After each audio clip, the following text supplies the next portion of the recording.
Hello everyone, আসসালামু আলাইকুম। সবার কি খবর, সবার কি অবস্থা, সবাই কেমন আছেন? আশা করি সবাই ভালো আছেন। ওয়েলকাম টু মাই মিনি ব্লগটি হলো দুপুরের একটি খাবারের ব্লগ। অনেকদিন পর একটি সিম্পল দুপুরবেলার ব্লগ নিয়ে এসেছি। আশা করি আপনাদের ভালো লাগবে। দুপুরবেলা খাবারে কি কি ছিল তা হলো গরম গরম সাদা ভাতের সাথে শুটকি ভুনা ছিল, এত মজাদার ছিল, এক কথায় অমৃত ছিল।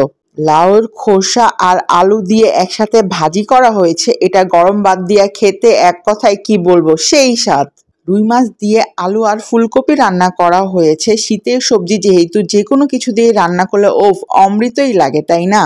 এক কথায় তিনটাই অনেক মজাদার ছিল। শুটকি ভুনা, তারপরে লাউর খোসা দিয়ে আলু ভাজি, রুই মাছ দিয়ে ফুলকপি আলু দিয়ে রান্না করা হয়েছে। তিনটাই অনেক সুস্বাদু ছিল, মজাদার ছিল, এক কথায় অমৃত।